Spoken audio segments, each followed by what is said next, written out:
And hey guys, again, it's me, Major Cunningham from the Astro Department.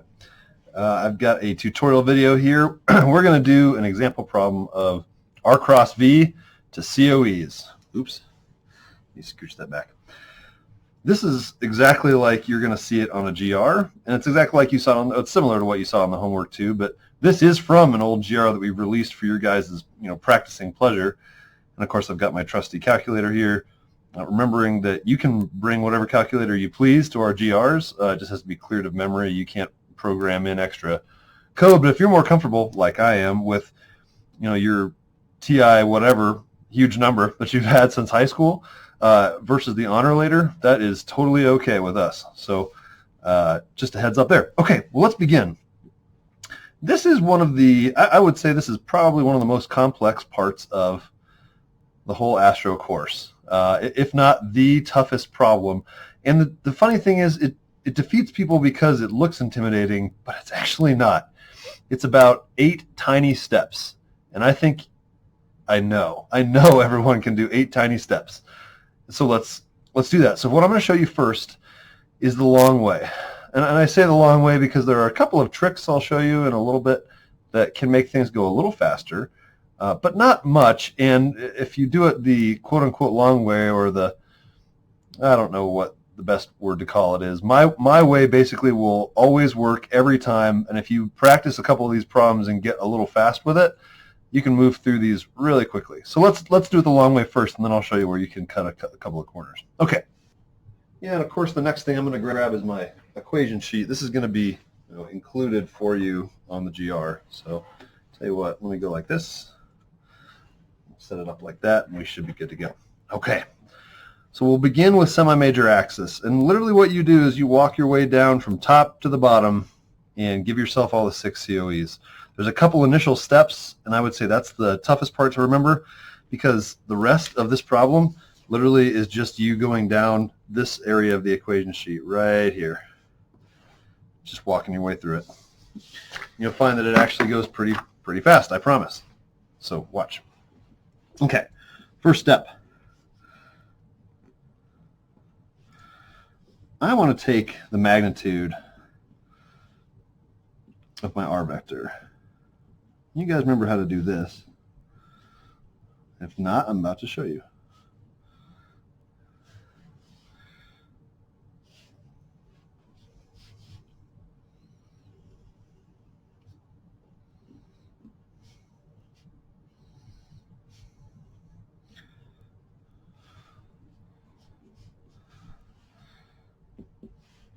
And you could actually do this without even plugging it into the calculator. That's just going to come out to be 14,000 kilometers. Remember your units. That's always a good thing. Let's do the same thing for that V vector. I'll go ahead and just write it correctly here, or try. And we'll get rid of that I. 3 squared plus 0 squared plus 3 squared. And that's going to be the square root of 18. And I do not know that off the top of my head. I'm going to mash that into the old calculator. 4.243. Okay, great. We're going to need this for later. That's why we do it right now. Okay, next thing's next. Let's use what we just found to find semi-major axis. Okay, the way we're going to do this is we're going to harness this tool epsilon. If you guys remember, epsilon is actually not in this part of the equation sheet. It's actually, it's from a previous part that we talked about. Epsilon is specific mechanical energy. And your equation sheet tells you it's equal to like 3 different things, right? We're going to use this part and this part. So watch this. If epsilon is equal to negative mu over 2a, and it also equals v squared over 2 minus mu over r, I'll tell you what, why don't we just set those equal to each other?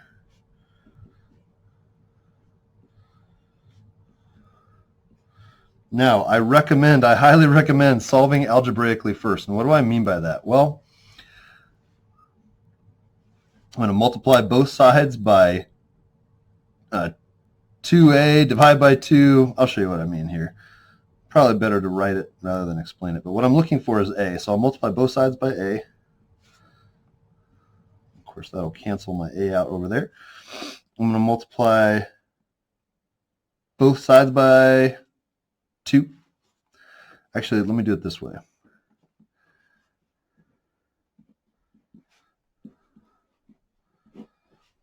I'm going to divide both sides of the equation by v squared over 2 minus mu over r. That's why I didn't write it out. It's a little bit long. So when we solve algebraically, this is what we get. If you're not comfortable with doing this, come see me, okay? You got to be comfortable solving algebraically, because if you start plugging numbers in, you run the risk of a lot of errors. So why don't we now begin to plug some numbers in? Cool, we know that.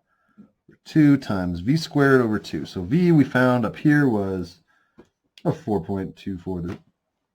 So I square that back again to get 18.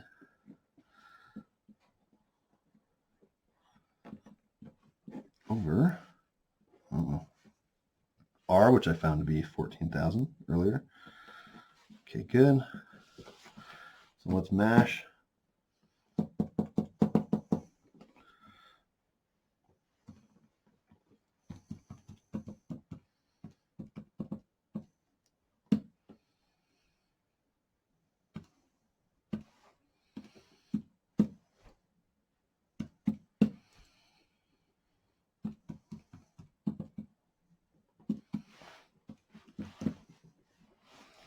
I get 10,235.5 kilometers. I happen to know that is indeed correct. And of course, we always want to circle or box our answers in Astro 310. That helps the instructors who are grading give us grades. Okay, I'm going to put this up here for now. If you encounter a situation on the GR where you need more space, ask us for an extra piece of paper. We will help you out, and then we'll attach that to your GR at the end. In particular, folks need more room for this problem. And for the sake of doing this problem here on the webcam, I'm going to go ahead and just try and write as clearly as I can, and much bigger than I normally would. So, okay, we found A. Let's find E. Well, now I get to just start marching down the equation sheet. Going to use the eccentricity vector to find E. So that's our goal here. All right, write out the equation.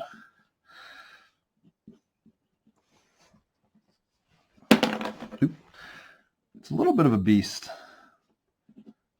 but what you're going to find is it goes really quickly. I'll quit saying that. You can just believe me. Try it and believe me. Ooh, doggies. That's a tough one. Okay, first of all, r dotted with v. This is something that, I don't know, personal preference, but you may want to do r dotted with v right off the bat. But I'm going to do that just kind of as a matter of course here. When I do a dot product, I always write the two vectors one on top of the other so I can easily see everything. So that's what I'm going to do here. Oh, if I actually do it. I'm going to multiply 0 by 3 to get 0. Negative 14,000 by 0 to get 0. And 0 times 3 to get 0. Add them all up, obviously you get 0. This is important because there's only a couple places in the world ever. If I had an orbit like this, let me just kind of give you an example. You guys will remember that from the center of the Earth out to where a satellite is, that's our r vector. And our v vector is tangential.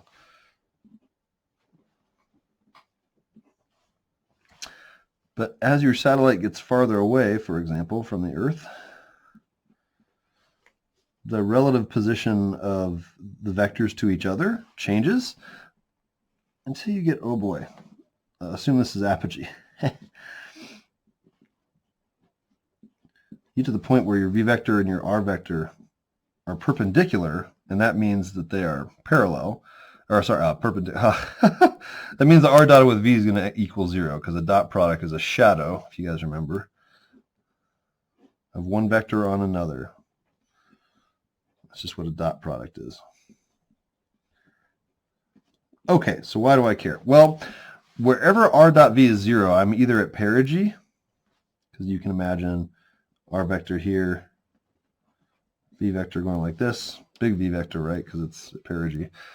But they're perpendicular here, and they're also perpendicular everywhere on a circular orbit. So, if you were to see a question that asked you, hey, just quick, tell me if I'm in an apogee, perigee, or circular orbit, you could just take r dot v, and if it's 0, things really start to fall away quickly. Turns out, in this case, it is. So what does that mean? Well, it means that this nasty term, because r dotted with v is 0, 0 times this v vector goes to 0. So what we're left with is the eccentricity vector being this kind of mess.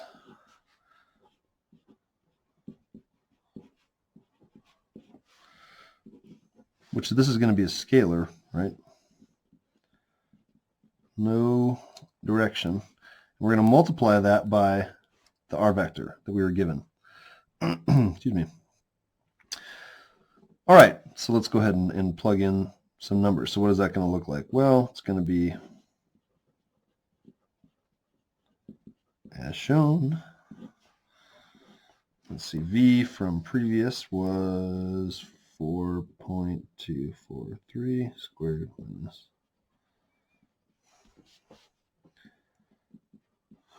over r, which I found was 14,000. We're going to multiply whatever this big thing is. It's actually going to turn out to be a very small number times the r vector, which was 0i minus 14,000 j plus 0 k. Okay. I like to work this whole area out first. It seems to help a lot. So, cool.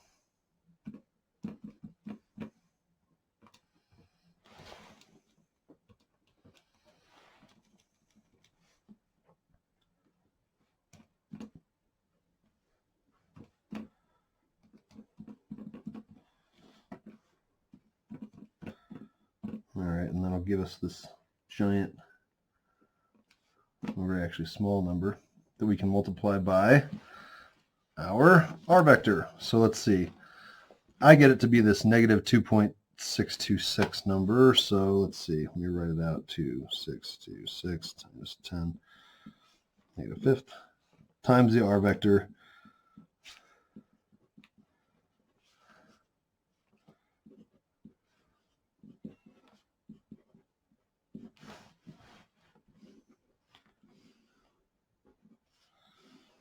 All right, we'll multiply this scalar by each of these terms.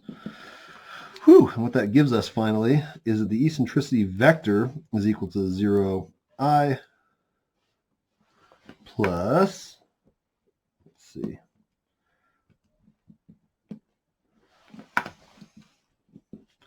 .368 hat plus 0 k hat. Now that's great, but that's not what the problem asked for. It wanted eccentricity, period, right? So what that really is the magnitude of the eccentricity vector.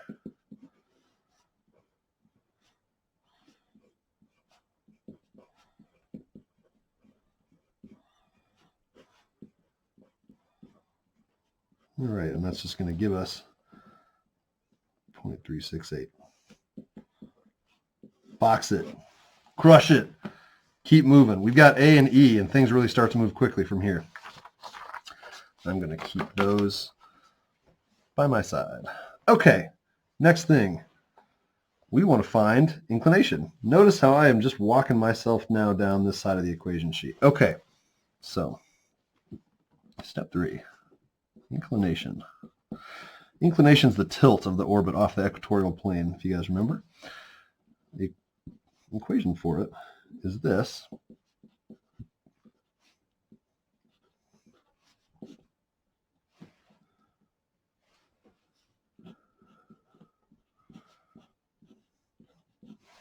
Okay, and you might say, well, what's h? We have not found that yet. Well, conveniently, h is located right here. H is the cross product of the r vector and the v vector. Well, let's do a cross product. This is good review. here's how I do it. I set up my matrix. And then I plug numbers from, let me grab this real quick. R vector was 0, negative 14,000, and 0, 3, 0, and 3. Okay, cool. So the first thing that I do is, actually, let me try and write this out a little better. I do it like this. I write kind of I just stack the terms on top of each other. So otherwise it takes up like a full line of your page, and that's a pain. Okay, so first I want to find what my I-hat components are. We're going to go negative 14,000 times 3, kind of like this, right? That's why it's called a cross, but let me delete that for now. So you take your upper left times your bottom right, plug those in, and then you subtract your bottom left times your top right, which in this case is nice and simple, all zeros. Okay, notice how my finger is covering up, and maybe I should use a different finger, but this is just more convenient. Not trying to flip you off. I'm covering up I. Now I want to find J, so I cover up J. Now I'm going to try and go over my finger, right? 0 times 3 minus 3 times 0.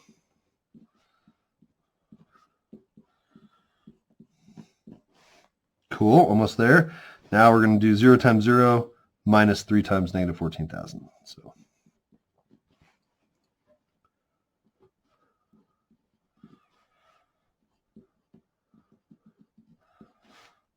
right on. Okay, so let's see what that comes out to. I'm just going to plug it back in over here. So this turns out to be, what's 3 times 14,000? I should know that, but I don't. 42,000. Okay, and it's a negative 42,000. I can see I-hat. And that's going to be subtracted. We're always going to remember our negative sign out in front of the J term. It's just how cross products are. It's how we do them. But that's 0, so that's convenient, right? The J term. Plus the K term, which is 0 times 0 minus a minus negative 14,000 times 3. So that ends up being 42,000. K-hat. That's not specific. That's the angular momentum vector. That's what H is in plain English. That's what it is. If you guys remember an orbit going around, let's say it's going like this. Here's Earth. Satellite going around like this. If you were to orient your fingers in the direction of the orbit, like that, your thumb completes the right-hand rule, and it's coming up out of the page. H vector. Can you touch H vector? I mean, it's kind of an ethereal concept. Can't reach out and hold an H vector in your hand. It's a mathematical result of a 3-axis coordinate system. So we're finding it on the way to getting inclination. Now, let's write up here just to remind ourselves. What is the unit vector k-hat? If I were to write it out in its fullest, most joyful form, it would look like this. Right? No I-hat, no J-hat, just K-hat. So that's going to help us because we're going to take that and dot it with the H that we just found. That is pretty neat. So what I'm going to do is write K-hat, as I do,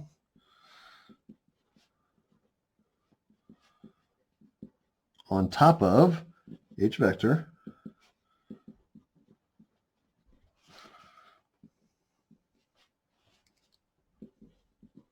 and try not to run out of space.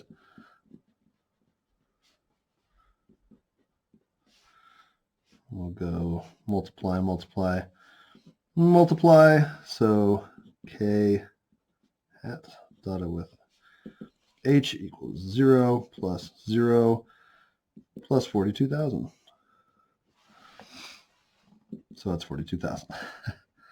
Now, we needed that because we're going to plug that into our cosine equation. The last thing we need is to find the bottom. So all of this that I've written so far was to satisfy the top term. The bottom term is going to fall out pretty quickly. What happens when you take the magnitude of a unit vector? 0 squared plus 0 squared plus 1 squared, obviously just 1. H vector is a little more complicated, but not much.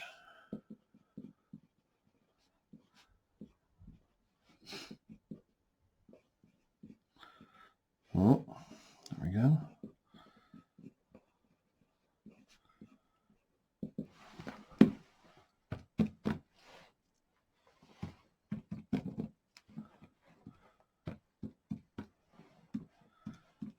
May seem like an insanely big number.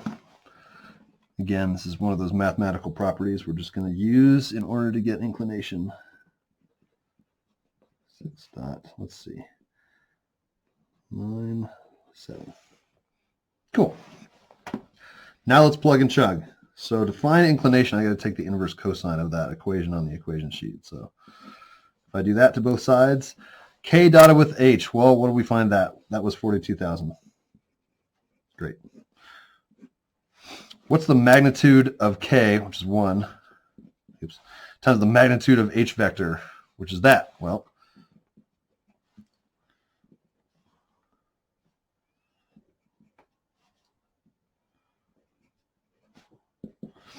now, a quick note, when you're doing these problems, R cross V to COE, I don't know what your computer looks like, your calculator. Mine has a little mode where I can switch it from radian to degrees. I want to do that. I want to make sure I put it in degrees for this because that's just how the business talks about the COEs. It's in kilometers and degrees. And of course, eccentricity, which has no units. Okay, so let's plug and also chug.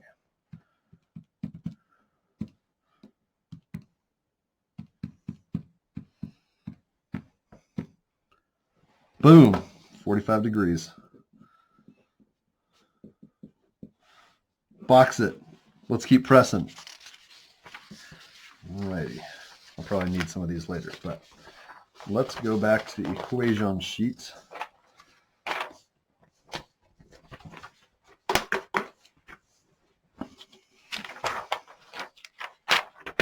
Okay. Next stop, RAN. What you guys will remember is the distance angularly, so the number of degrees between I hat, which is fixed in space, around the equator to where the ascending node is for a particular orbit. Math-wise, what is it? Well, let's check it out. Math-wise, it's another majestic cosine equation. Cosine of RAN is I hat dotted with n vector over magnitude of I vector of I hat, magnitude of n hat. You noticing a pattern here? All right, well, let's begin. First things first, I hat. Another one of these very easy unit vectors, right? 1 I hat plus 0 j hat plus 0 k hat. Bring my paper down a little bit. Tricky thing, or not so tricky, but we need to find n vector. We have not done that yet. The nodal vector, n vector, points out from the center of the Earth to the ascending node. So this is an important vector. On your equation sheet, it says that, let me scooch this over here a little bit. N vector is k hat crossed with h vector. So k hat crossed with h vector. Now remember, k hat is 0i plus 0j plus 1k. H vector from previous, I knew we were going to need it again, was negative 42,000 I hat, 0j hat plus 42,000 k hat. All right, so since we have a cross product, let's set that up. I, j, k. I just kidding. IJK. IJK, right? That's how I would text it to somebody. Okay, let's set it up. 0, 0, 1. Set it up and knock it down. 42,000, 0, 42,000. And I'll write out my little matrix over here like I do.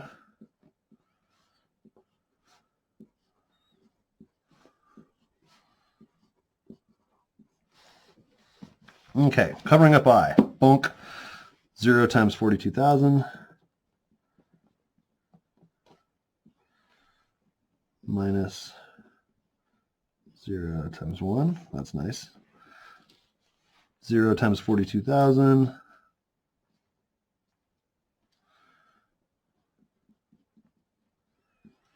minus a minus 42,000. Oh boy, I'm running out of space. Yeah, I'll put a minus sign there. Okay. 0 times 0 minus a minus 42,000 times 0. I see a lot of zeros up in here. I really do. So, bring it over here. N vector equals 0i. Let's see. Oh, almost forgot myself. Never forget your negative sign in front of your j term. So minus a minus of a minus. So it's still minus negative 42,000 j hat, and then of course plus 0 k hat. So that's great. All right, so now what if I dot n? If I dot n with I, so let me go ahead and write out I hat. Oop. Let me write it out correctly. How about 1 I hat plus 0 j hat plus 0 k hat. And vector 0 I hat minus 42,000 j hat plus 0 k hat. Boom, boom, boom. I get 0, 0, and 0. So what does that mean? Well, it means that I dotted with n is 0. Oops, let me make that look like an actual n. Better.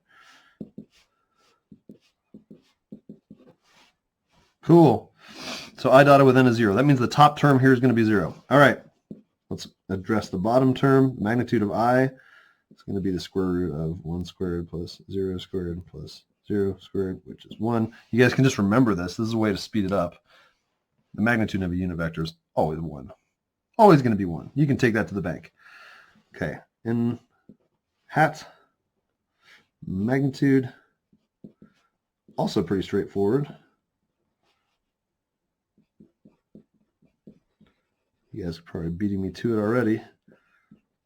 But what I see is that's just going to be 42,000. Now, you might ask, well, what does it matter if I know I have a 0 on my top term here and my denominator? Who cares? It's going to be cosine of 0. Just working it out so you could see, just in case the top term was not 0. So along those lines, let's finish this out. Ran equals cosine, inverse cosine rather. What was I dotted with n? Well, let's see. Go to our recipe here. I dotted with n turned out to be 0.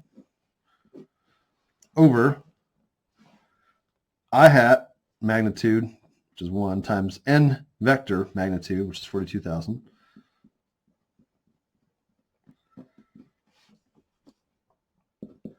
Inverse cosine of 0. 90. I'm going to write ... Maybe, because this is the first time we do something called a quadrant check. We're going to have to do this thing called a quadrant check with the remaining 3 COEs.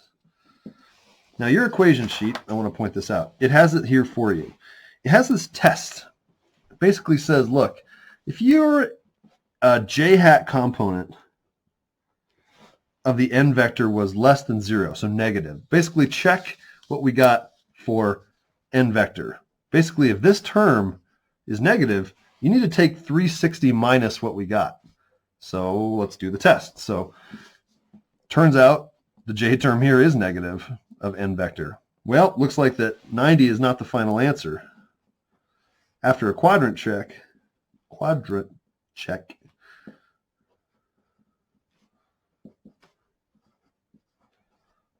we find out that RAN is actually 270. Don't forget your quadrant check test. Okay, moving right along. Let's keep pressing.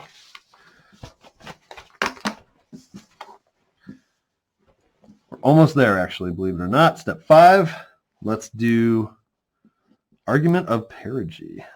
Little omega. It's not the size of the omega. It's the size of the fight in the omega. That's what matters. The equation sheet tells us it's n vector dotted with e vector over our magnitudes. Kind of the same pattern as we've seen before, and of course it comes with its very own delicious little quadrant check. So we'll address that in a second.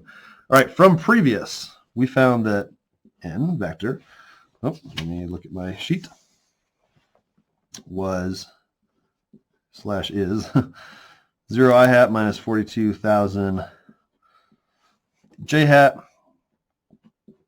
plus 0 k hat. Eccentricity vector, well, that was several steps ago, but not to worry, we have that data as well. What did we get? We got that E vector was 0 I hat plus 0.368 j hat plus 0 k hat. Looking good. That's actually all we need. So let's dot these two. What's it like to dot these two? Well, looks like n dotted with e vectors is 0. No hats. So it's dot product. It produces a scalar. So 0 minus negative 42,000 times 0.368. So minus 15,456 j hat. Oh, gosh. Don't make the mistake that I did. It's a scalar. There's no components when you dot something. Plus 0. Okay, so that ends up being this, negative 15,456. Great. Now what's the magnitude of n? Well, we previously found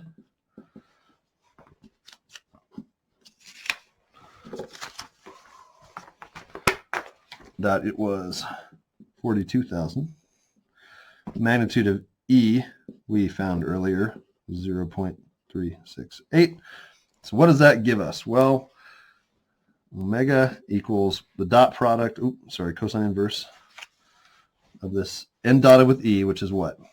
Negative 15,456 over 42,000 times 0.368, which is 15,456. So you get the inverse cosine of -1. And that gives us 180. Or does it? Maybe. Then a wild quadrant check appears.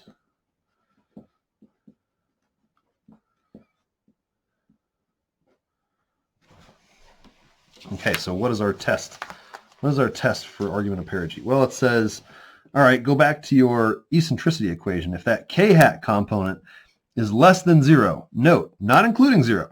If it's less than 0, if it's negative at all, then you have to do your quadrant check. Or you have to do your 360 minus. Okay, well, let's go back to what was our eccentricity vector when we worked it out. It was, let's see, there's the I hat term, there's the j hat. Whoop, looks like there was 0 for k hat, which is great. Why is that great? Well, it means we don't have to do 180 or 360 minus, because the k hat term for eccentricity vector was 0 itself, not less than 0. It was 0 itself, so no drama. Don't have to worry about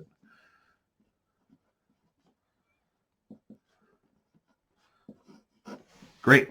Oh, we're almost there, guys. We are closing in. Okay. Next thing, last thing, step 6, true anomaly.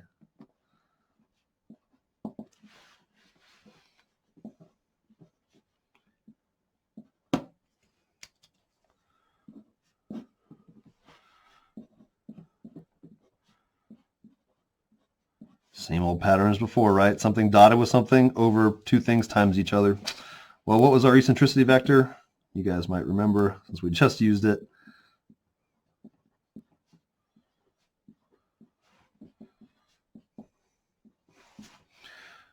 Dotted with the r vector, which, going all the way back to the beginning, was 0 I hat, negative 14,000 j hat, 0 K-hat. So let's dot those bad boys.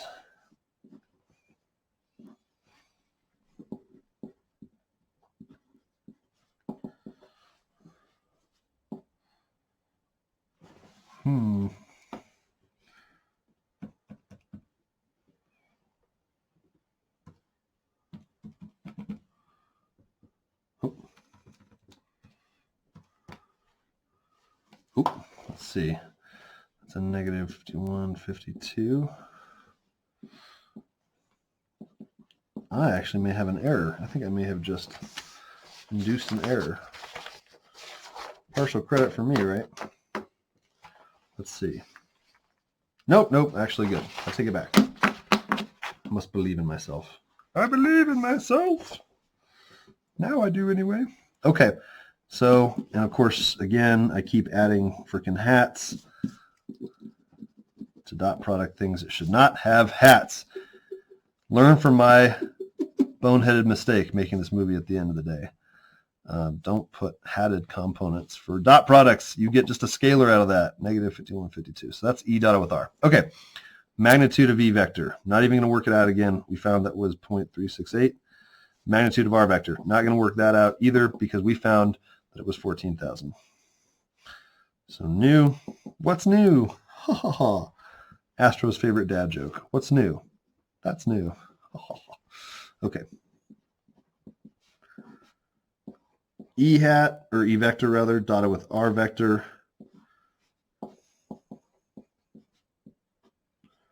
Over magnitude of both. So we found that to be negative 51, 52 over 0.368 times 14,000.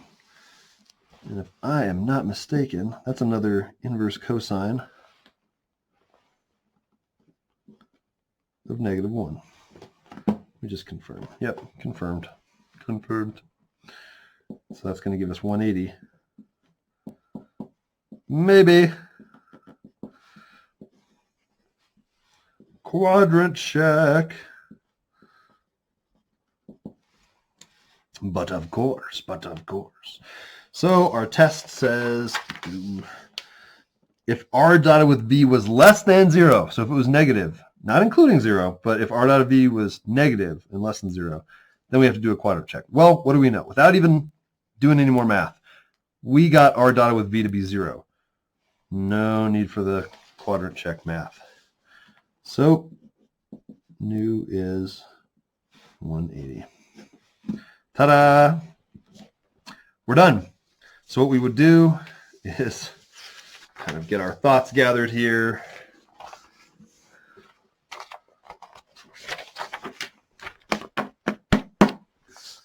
Start filling in. A, 10 to 35. 0.5 kilometers. Eccentricity. We just used it. 0.368. Inclination. We got that to be 45 degrees. Ran, we got to be 270 degrees. And argument of perigee and true anomaly, we got both to be 180. So I say ta-da because this method, if you use it, practice it, get quick with it, will never fail you on the GR. And in this particular GR, is worth more than 10% of the entire test. So it's worth your time to get good at it. Definitely recommend getting good at it. And again, I ended up with 6 spare sheets of paper, not because you need that much on the GR, but because I was just trying to demo it for the webcam, and bigger writing is better. So, okay. Now, let's take a look at a quick, I was going to say a quick trip, but a quick trick. I dare you say that 10 times fast. Okay.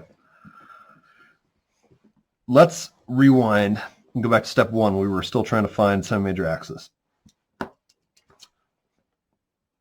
Let's say right off the bat, you take the dot product of R and V. Now we found this a little bit later in the long way, but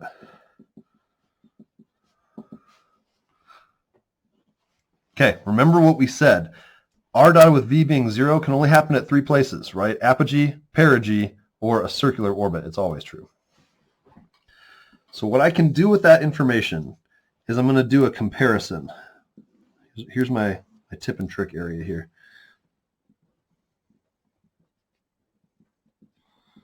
I can get A quickly. I'm going to show you how. Rather, I can get E quickly. Sorry, you've got to solve all the way to get A, and then do your r dot b. So I'm going to do a comparison between A, which is a property of the orbit, right? That's just how big the orbit is, and the magnitude of that position vector. So let me draw a very elliptical potato orbit.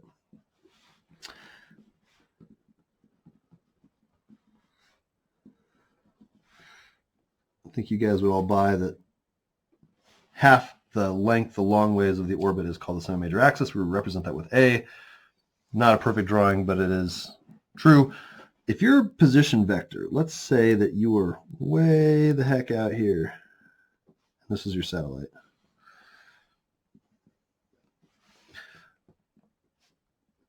Would you guys buy my observation that R looks significantly longer than A? Okay, if so, then that will tell us some things. In our, that was just kind of a general example. In our actual GR problem here, we've got an orbit, and we found the semi-major axis. This is a quick way of getting eccentricity. I probably should have said that at the beginning, but that's the reason we're taking this shortcut. What I'm getting at is if your position vector is bigger, the magnitude of it is bigger than semi-major axis, you know you're out at perigee. So let me write it like this. If your current magnitude of R is bigger than A and R dotted with V was 0, then spacecraft is at perigee, oh, dadgum, apogee,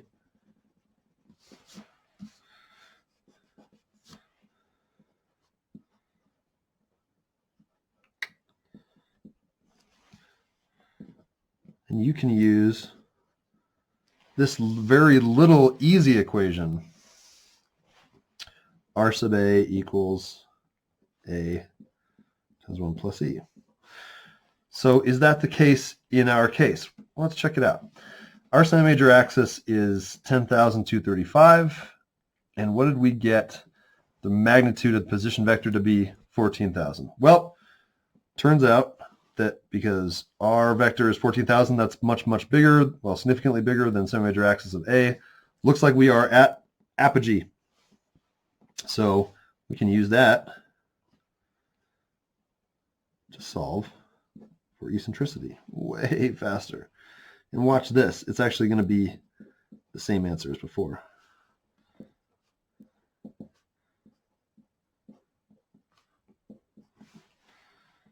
Oh boy.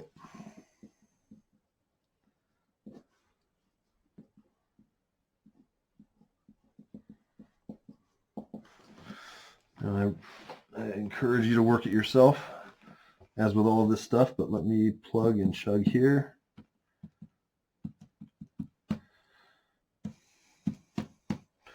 And sure enough, we get 0.368 for our eccentricity, just as we did before. Okay, I won't work it all the way through, but let's say, well, I will work it all the way through.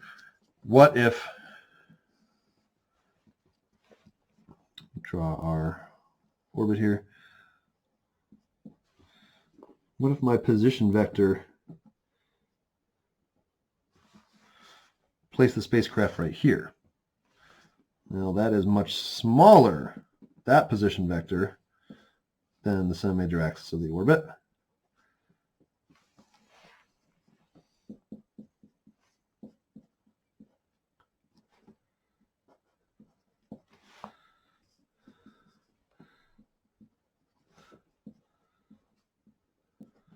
again, that r dot v being 0 is a condition that still has to be true. So if the magnitude of the position vector is smaller than the semi-major axis, and then r dot v is 0,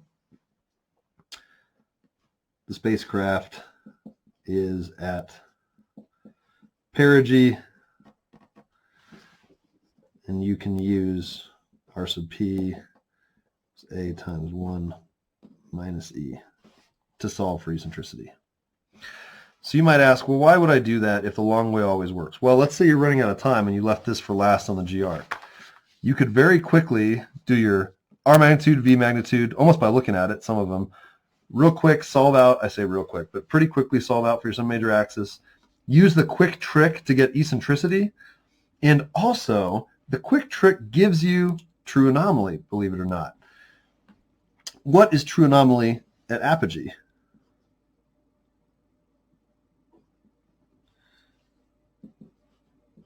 It's 180 degrees away from perigee. Oh, what is new at perigee? True anomaly. 0. So again, if I use these tests and I find out that my spacecraft is at perigee or apogee, that quickly gives me true anomaly. So I could get, let's see, 2%, 2%, 4%. So I could get 8% out of a 12% problem, lickety split, and if I didn't have time for inclination, RAN, and little omega, the argument of perigee, at least I would have 8% out of the 12. The risk that we see often is that students leave this for last and then just get bogged down right in step 1 here. Don't get bogged down in step 1. If you do nothing else for this test, do this page. Do this page. So, okay, well, I hope that gives you a good overview. Work these problems through. There are many on the K Drive. And come see us. We would love to walk you through them. So, all right.